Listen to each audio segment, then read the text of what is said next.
Tag, Herr Major.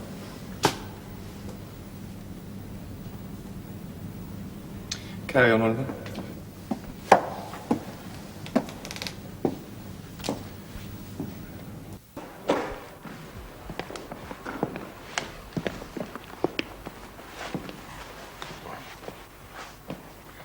Two of your men are missing, Colonel Preston. Ils ont sont partis.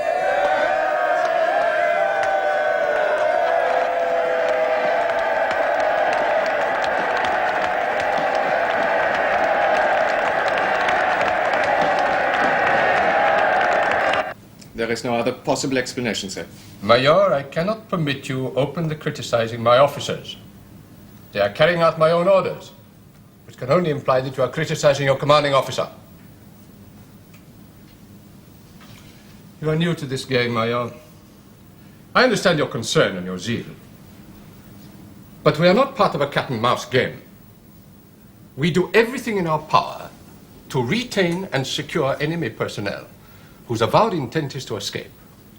The record of Colditz Castle speaks for itself. With respect, sir, I was appointed here after 4 officers had escaped together. Quite so. That is why I'm taking advantage of your presence here. Major, I am appointing you area controller, directly responsible for the recovery of prisoners once they have breached our walls. You will, of course, work from your office here in the castle and coordinate Wehrmacht, police, and Landwacht activity. Is that understood? Perfectly, sir. Your points about the security equipment are very valid. Would these meet your requirements, Major?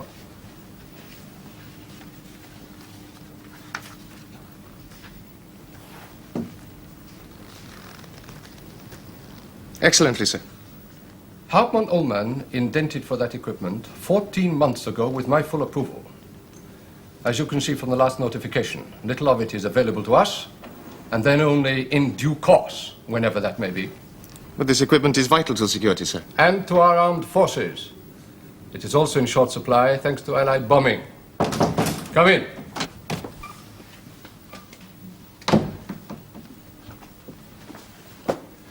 We have completed a most thorough search of the entire castle, sir. I have to report that there is not the slightest trace or indication of how the escape was effected.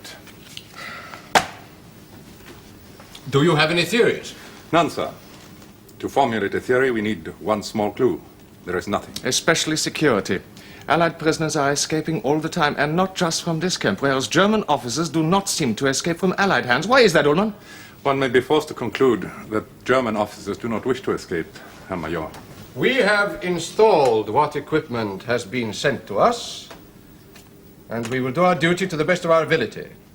The better for not arguing amongst ourselves, gentlemen. Major Mohn, since the prisoners seem to have left the castle, their recovery is now in your hands. You have my permission to carry on. Hauptmann Ullmann, one moment, please.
A considerable undertaking, sir. I am aware of its scope, Major. Is there some point you wish to make? Yes, Herr Oberst. Hauptmann Ullmann, if you would be kind enough to read this report, please, and the inventory.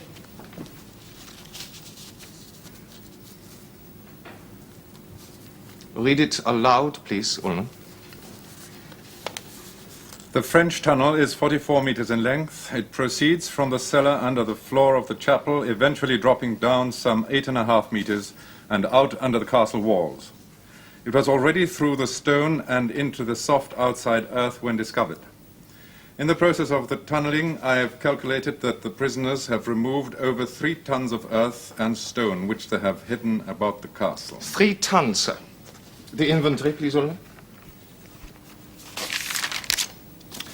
140 meters of shoring timber, 36 meters of timber rails for 2 trolleys with wheels, 94 meters of rope, 162 meters of electric cable, 19 electric light bulbs and holders, 1 fuse switchboard, 38 sandbags, 4 shovels, 4 hammers, 2 picks, 1 crowbar, 3 metal pulleys, 6 empty wine bottles derived from our own cellars, and 1 Brabant sausage.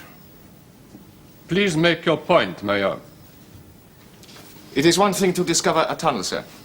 We should also recognize that this work has been going on for over a year, during which time 3 tons of material have been disposed of without our knowledge, to say nothing of the material which has been stolen. How can this be, Ullmann?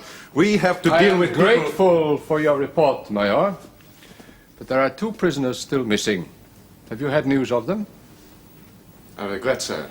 Neither the police nor the Gestapo have been able to find any trace of the missing prisoners. They have vanished into thin air, sir. Indeed. Thank you, Major. Gentlemen.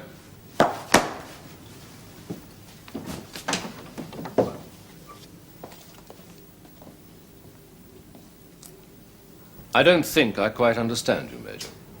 I think you do, Colonel Preston. The Commandant is not available at this moment. I am deputed to listen to all complaints and act as I see fit. May I remind you that as senior British officer, I am entitled to see the commanding officer of this prison camp on any matter relevant to the welfare of the men under my command. Once request has been made, I am making that request. I cannot accept that a junior officer ranking below me should intercede or deny... As a prisoner of war, I hardly think it is a matter of your acceptance. And I must insist that my request be made known to the Commandant immediately. Request refused.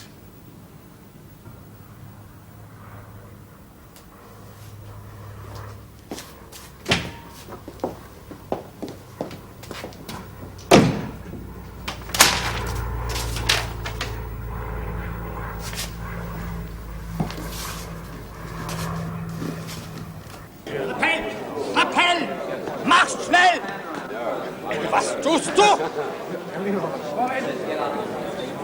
Vorne! Lieutenant Carter, what is happening?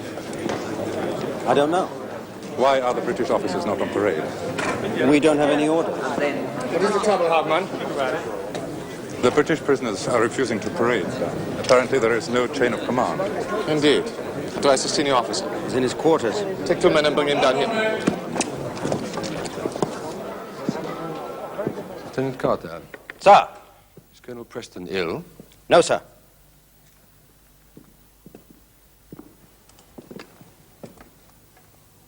Hartman, go to Colonel Preston's quarters and remind him that appel has been called.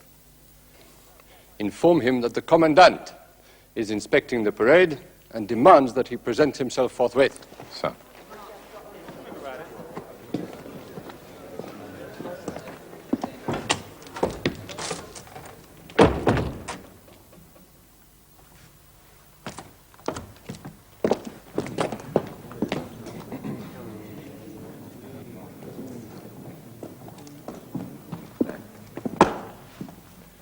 I would like an explanation of this conduct, Colonel. Commandant, earlier today, I made a request of your second-in-command to see you with my chaplain. That request was refused. As senior British officer, I have the right of reasonable request to you about the welfare of my men. If that access is denied, and my authority therefore undermined, I have no alternative but to relinquish that authority and cease to command the British officers in Colditz.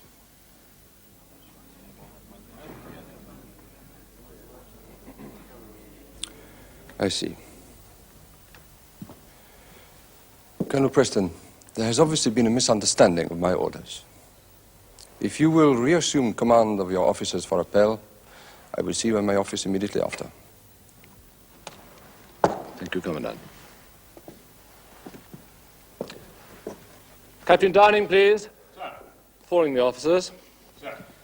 Race contingent. Fall in.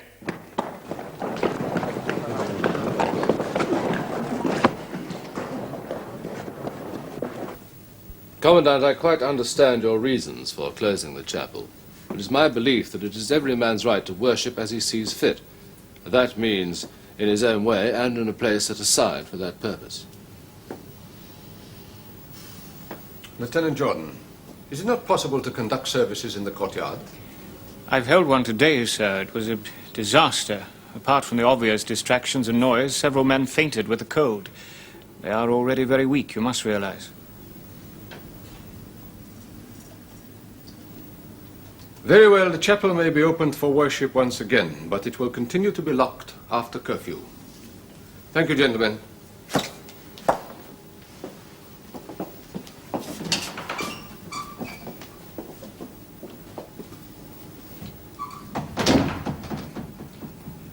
Thank you, Major.